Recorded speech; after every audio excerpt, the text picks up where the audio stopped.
Bismillahirrahmanirrahim. Elhamdülillahi Rabbil alemin. Vessalatu vesselamu ala Resulina Muhammedin ve ala alihi ve sahbihi. Saygılı Müslümanlar. Allah Teala Kur'an-ı Kerim'de buyuruyor ki لَقَدْ خَلَقْنَا الْاِنْسَانَ ف۪ي اَحْسَنِ تَقْوِيمٍ Ben insanı en güzel bir şekilde, en güzel bir görünüşte yarattım. Bu sebepten bizler hepsimiz insan ve Müslümanız. Müslüman demek Allah'a teslim olan insan demektir. Arapça Müslim deyip aytılar. Bizim Kırım Tatarca'da Müslüman deyip aytılar. Hepsi de bir manaya gelir. Allah'a teslim olan insan demek. Bilemiz ki Allah Teala bizlere pek çok nimetler verdi saygılı cemaat. Bu nimetlerin içinde en büyük nimet iman. İnsanın imanı olğanı için insan bu hayatta bir lezzet ala, bir dadını ala bu yaşayışını. İnsan o bir dünyaya hazırlanan, yaşayışının manası olan, bir manası var. İmanı olduğu için. İmanı olmayan insan bu dünyadan lezzet almaz, hayatın dadını almaz. Bir manası kalmaz onun için yaşayışının. Ve ufacık, azıcık bir başına bir şey gelse, var özünü öldürür, var bir şey yapar, yamanlık yapar. Çünkü onun imanı yok, ahirete imanı yok, hesap kitap yok, Allah'ın karşısında duracağı aklına gelmiyor. Bu sebepten iman ise bunların hepsini insana ne yapar? Hatırlata, aklına koyar ve insanı kontrol eder. Bu sebepten bizler imanımız, evet herkesin iman derecesi farklı. Bazı insanların imanları daha kuvvetli, bazı insanların imanları daha zayıf. Ama elhamdülillah Allah Teala şükürler olsun Müslümanın imanlarımız var. Şeksiz şüphesiz Allah'a inanıyor. İmanlı olan insan hiçbir vakit Allah'tan umudunu kesmez. Allah'tan umudunu kesmez. Başına ne gelse gelsin. Çünkü bu dünyada başına gelecek şey insanın ufacık şeylerdir olar. Esas hayat, esas yaşayış ahirettedir. Bu dünyada insanın başına gelecek bir şey onun tek bu dünyasına zarar verir. Tek bu dünyasını kaybeder insan. Deyik ki insan yaramay hastalıktan öldü. Vefat etti. O tek bu dünyasını kaybetti eğer imanlı olsa, amelleri, ibadetleri olsa, o tek bu dünyasını kaybetti. İlla bir gün göçecek. Allah Teala da ona öyle takdir etti, öyle yazdı. Sen böyle göçeceksin. Başkasına dedi ki sen kaza ol, arabanın kaza yapıp göçeceksin. Başkasına dedi sen 9. kattan yıkılıp göçeceksin. Herkese başka. İşte ama o bir dünyaya göçüyor. Ama kaybetse tek bu dünyasını kaybetti. Ama eğer insanın imanı olmasa, o insan bu dünyasını kaybetti. Bu dünyasını kaybetti, en esası olan ahiretini, ebedi cennetini kaybetti. Ne kadar yaramaymış. Onun için her şeyde deva olan insanın imanıdır. Ama nege iman o da var. Yani yanlış iman değil, doğru iman. Bir tek Allah'a ve Allah'tan gelen her şeyde iman. İnsan umudunu kesmez hiçbir vakit Allah'tan. Ne için umudunu kesmez? Ya nasıl umudunu kessin? Her dakika nefes alıp verir.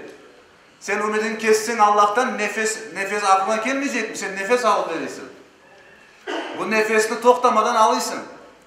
Sen nasıl umudunu keseceksin Allah'tan? Allah'ın rahmeti, merhameti sana nefes aldırır.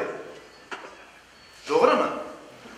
Bazıları var, başına Allah Teala böyle imtihan için birkaç tane bela verse, kıyıncılık, ağırcılık verse, şeytana uya, imandan vazgeçer. İmansız, kafir olup gitti. Allah Teala imtihan etti. Allah Teala en sevgili kullarını daha kıyın, ağır imtihanlarla, belalarla imtihan etti. Peygamberimiz sallallahu aleyhi ve sellem vefat etmeden evvel yatkanda toşeği boyu o kadar ateşi sıcağı kötüledi, toşeğinden sıcak geçiydi, elleri yakaydı sıcağı. Ya Resulallah ne kadar da kıyıncılık, ağırlık çekiyorsun deyip sorağanda dedi ki Allah Teala en büyük kıyıncılıkları, ağırlıkları peygamberlere verir. Ondan sonra daha aşağı derece salih kullara ve böyle yavaş yavaş aşağı derece en sevgili kullarına en kıyın ağırlıkları verir. Onun için imanlı Müslüman daima bunu düşünür. İmanlı Müslüman, hakiki Müslüman başına bir bela gelse sabreter. Her şey yeterli olganda da ona şükreter. İşte bu da Allah'a teslim olmaktır. İşte Müslüman sözün manası Allah'a teslim olgan. Çünkü her daim Allah Teala ona yaşaganda ömründe onun ihtiyacı olan her şeyini verir. Nefes, su, aş, bala, çağa, evlat. Yaşaganda o neye muhtaç? Her şeyini Allah ona verir. O bir şeyini özü yaratmayı. Her şeyini Allah yarattı. Düşünme. İnsan düşüne. İnsanın düşünmegen vakti yok. Tek yuklaganda düşünmüştü. Her vakit düşündü. Korantasını, anasını, babasını, bazarını, orasını, burasını, camisini, cumasını, vaazını. Her şey her vakit düşünüyor. Allah'tan ümidini keskin insan aklına gelmek ya bu düşünmeyi bana kim verdi? Ya ben düşüneyim de. Ben düşünme kabiliyetim var. Bana bu düşünmeni kim verdi? İşte yolda yürügende, oturganda, oturma kabiliyetini kim verdi? Yürüme kabiliyetini, yuklama, her hareketini, her işini. İşte hakiki Müslüman olan insan Allah'a teslim olur, Allah'a teslim olur. Boy sunar. Teslim olmak demek Allah'a boy sunmak. Ya Rabbi ben sana boy sundum, sana teslim oldum der ve kuvvetli imanla iman eder. Bir başına bir bela kelgende ehataga, bir kıyıncılık kelgende Müslümanın başına hakiki Müslüman ne yapar? Allah Teala İnşirak suresinde diyor ki Bismillahirrahmanirrahim. Fa inna ma'al usri yusra. İnne ma'al usri yusra fa inne ma'al usri yusra. Her bir kıyıncılıkның ardından mutlaka bir kolaylık var diye Allah Teala. İki kere kaytarar bu ayetini. İnne ma'al usri yusra fa inne ma'al usri yusra. Ya iki kere kaytarganına göre bu emniyetinin ne kadar mühim olganını gösteriyor. Onun için bir Müslümanın başına bir kıyıncılık gelgende kafirden farkı nedir? Ya da inanmayan insandan farkı nedir? İnanmayan adam başlar çeşit türlü şeyler söylemeye, çeşit türlü hareketler yapmak. Ama Müslüman insan yok. Başına gelen her bir şeyini bir imtihan olarak bilir. Onun için Müslümanın yaşayışı acayiptir diye Peygamber sallallahu aleyhi ve sellem. Müslümanın yaşayışı acayiptir. Hiçbir vakit şikayet etmez. Çünkü ağırlıkta şükretir, yaxşılıkta da sabreter diye. İki hareket de hayırlıdır. Hem şükretmek hem sabretmek. İkisi de onun için hayırlı. İnsan yaşayışta ya kıyıncılık göre ya yaxşılık ya kolaylık göre. Doğru mu? Üçüncü bir ne yok. Ya sabrete, güzellikle sabrete ya da şükrete. Hayırlı insan, Müslüman. Üçüncüsü de Müslümanın yapmayacağı iş. Elbette isyan eder, karşı çıkar. Bu da Müslümanın yapmayacağı iş. Onun için Müslüman her daim her bir hareketin eline bir tiken batsa bile bala çağası vefat etse bile, anası vefat etse, babası vefat etse bile her daim bularının bir imtihan olganını bilir. Allah Teala onu öyle sınayıp bakay. Bakın, Müslümanın başına kıyıncılık kelse nasıl merhamet olur? Şimdi düşüne bakınız, bir adam eline sopa alsa, bir kilimni, tozunu böyle kalksa, tozunu çıkarsa böyle vursa, kim aytır bu kilimni kötekleydir? Yok, o kilimni köteklemeyin. Ne yapayım? Temizleyin. Tozunu çıkarır. Allah Teala bizim başımıza böyle bir imtihan için kıyıncılıklar, zorluklar verse, o bizi günahlardan temizliyor demektir. Onu doğru anlamak gerek. Allah Teala beni kıynay, zorlay değil de benim günahlarımı temizliyor. Bu kıyıncılıklar ne? Ağırlıklar ne? Aslında o ağırlık değil. Bu dünyanın imtihan dünyasıdır. Bu dünyada cennet gibi yaşasan iki tane cennet yoktur. Yani bu dünyada sen istediğini aşağı, istediğini iç, istediğin gibi gez. Hem de o bu dünyada öyle yap. Yok. Onun için bir Müslüman her daim bu dünyanın imtihan dünyası olarak düşünmek gerek. Peygamberimiz sallallahu aleyhi ve sellemin rivayetlerine göre eğer bir Müslümanın başına bir bela, bir musibet gelgende o Allah'a teslim olmak gerek ve aytmak gerek. İnna lillahi ve inna ileyhi raciun. Biz Allah'tan geldik ve Allah'a kaytacakmız.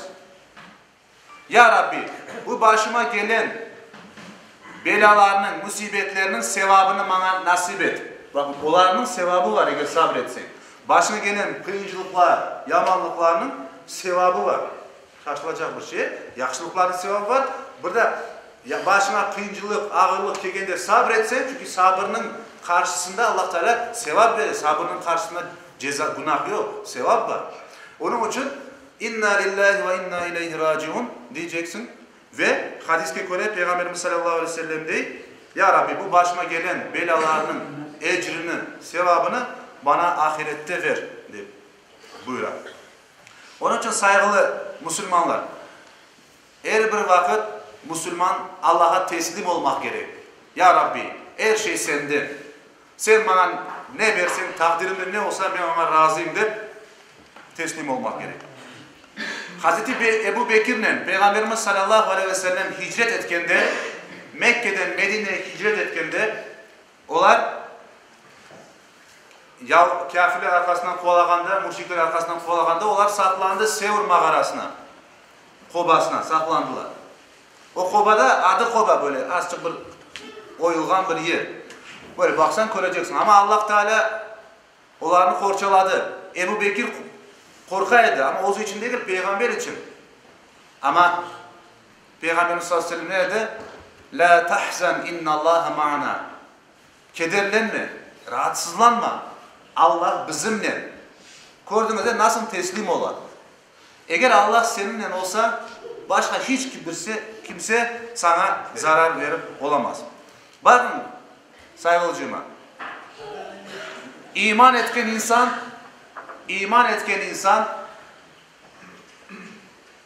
Allah'a teslim olur. İman etken insan Allah'a teslim olur. Allah'ın bütün ayetken işlerini ya Rabbi sana teslim oldum, kabul ettim.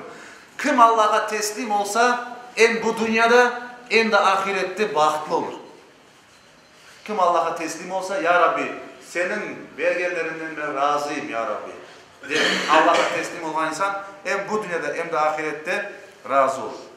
Bahtlı olur. Bakın saygılı cemaat. Müslüman hiçbir vakit bunu unutmamak gerek ki başına gelen her bir bela, musibet, kıyıncılık, ağırlıkta Allah ona imtihan eder.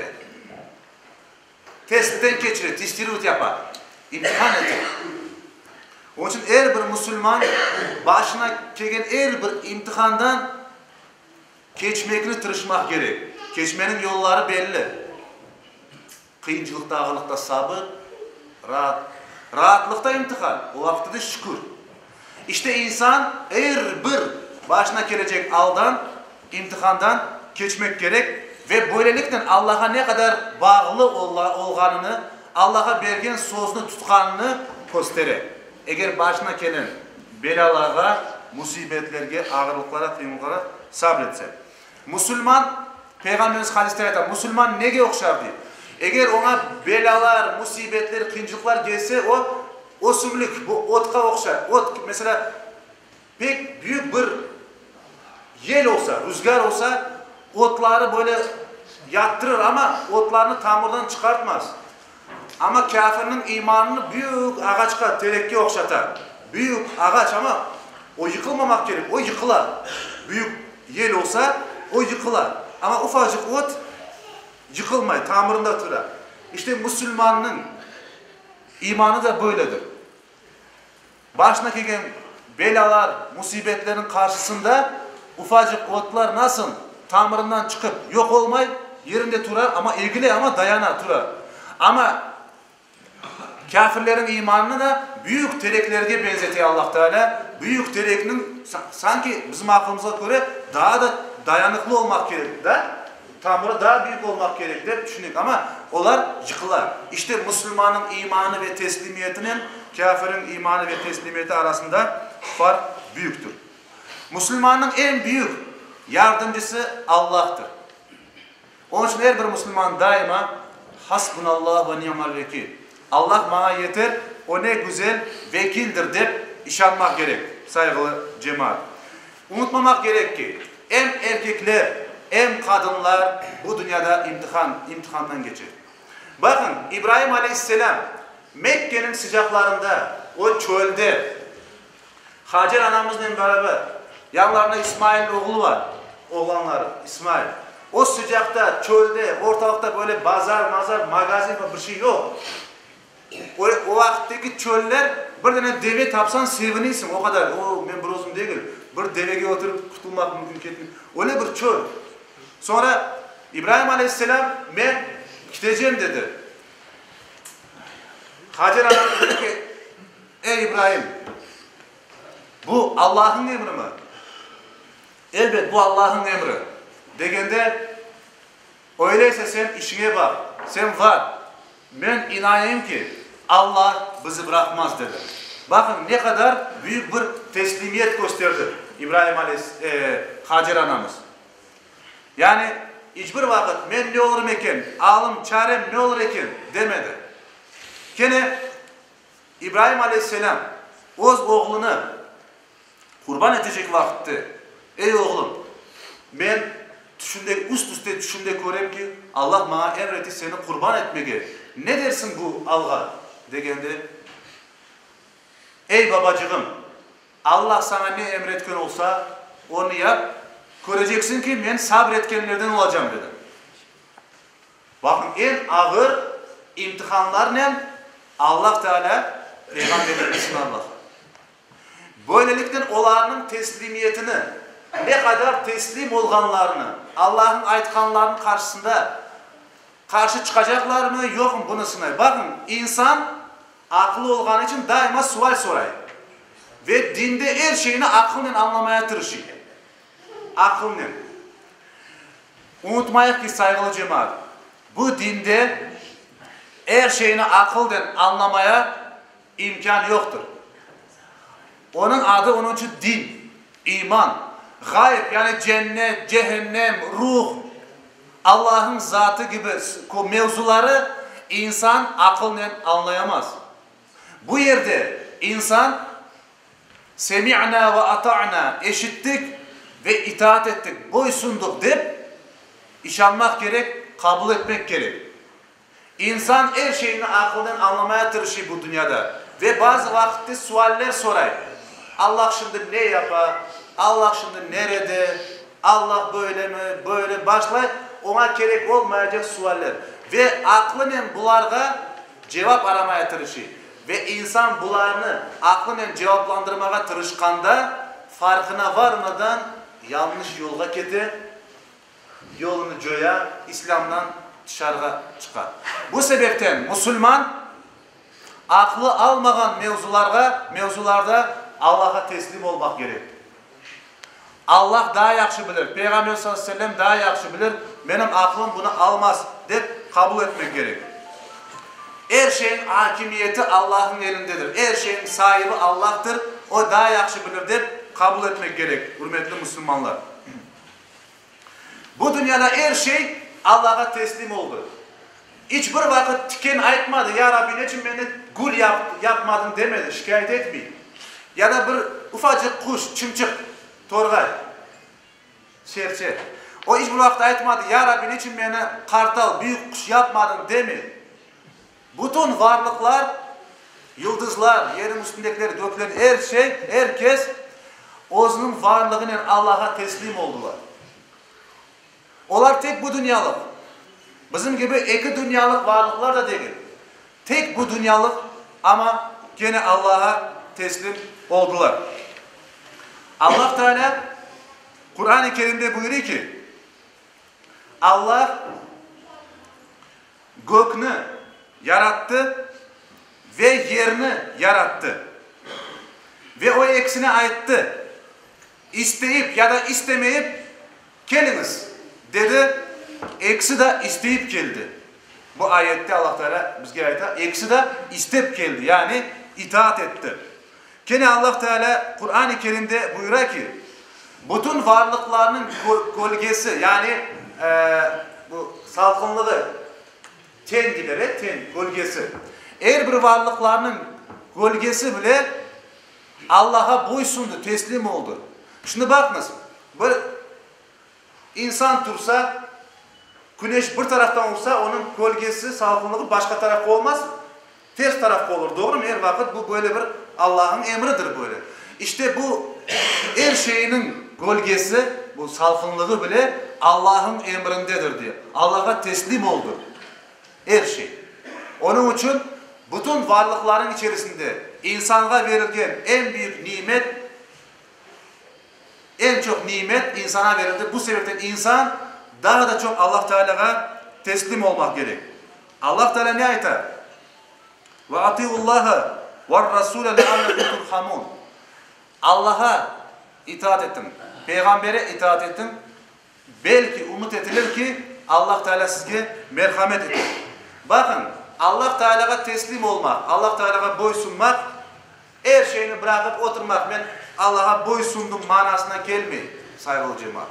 Allah Teala'ya teslim olmak, Allah Teala'ya boysunmak demek, insan bütün hareketlerini, gayretlerini, elindeki gelen işlerini yapacak. Ondan sonra eğer başına bir şey gelse ya da istediğin gibi olmasa neticesi, Allah'a teslim olacak. Ya Rabbi sen aytkan olsan, sen böyle istegen olsan bu en hayırlısıdır benim için de Allah'a teslim olmak gerek. Bakın Allah Teala bizlerge aklını verdi. Ne için? Yaxşılıkla yamanlıkını ayırmak için. Ama hiçbir vakit akıl tek başına, öz başına yaxşılıkla yamanlıkını ayırıp olamaz. Bu sebepten akıl her vakit Kur'an ve sünnetke boysunmak gerek. Bu sebepten Allah Teala Kur'an-ı Kerim'de buyuruyor ki ey iman etkenler, ey müminli kullarım, Allah'a itaat edin, Resulüne itaat edin, içinizden emir sahiplerine itaat edin. Eğer Allah'a ve ahirete inanaysanız, eğer bir şey hakkında anlaşmazlığa düşken olsanız, o meseleyi Allah'a ve Resulüne aytın, anlatın. O yerde arayın o meselenin çözümünü de. Yani insan her daim birisine göre böyledir, birisine göre de böyledir bir mesele, farklı. Böyle anlaşmazlığa düşkeniniz vakitte o meselenin Allah'a ve Resulüne arz ettin. Yani o yerde arayın bu çözümünü değil. Bundan biz anlayalım ki insan daima öz aklının meseleleri anlayıp olamaz. Onun için bazı mevzularda teslim olmak gerek. Yani niçin Allah Teala domuzu haram kıldı deyip de bunun için deyip aklını aramaya tırışsa hiçbir vakit anlayıp olamaz. Tek bazı hikmetlerini bilir. Demek domuz böyle hayvan. Ama Allah haram etti mi demek ki bir Müslüman boysunacak. Allah ayıttı mı yapacağım. Ya da Allah Teala 5 vakit namaz emretti mi? Niçin 5 vakit emrettiyken 3 değil, 6 değil, 7 değil. Bunu akılla anlayıp olamaz. Allah emretti mi ben yapacağım. Aklın bazı bir şeylerini, insanlar arasındaki münasebetlerdeki şeyleri insan aklının anlayıp olur. Ama Allah'ın zatı hakkında iman meselelerini, akide meselelerini ve amel mevzularını aklının anlayıp olamaz. Tek muameleler, birbirinden münasebet mevzularını insan aklının bazı şeyleri anlayıp olur. Bu sebepten insan Allah'a teslim olmak gerek. Teslimiyet, Allah'a teslim olmak demek, Allah'ın emirlerini yapmak, onun yasaklarından uzak durmak. Aklının anlamayan mevzularda Allah daha yaxşı bilir deyip teslim olmak. Allah Teala cümlemizini hakiki manasıyla Müslüman olgan, Allah'a teslim olgan, Allah'ın emirlerini yerine getirip yasaklarından uzak durgan kullardan eylesin.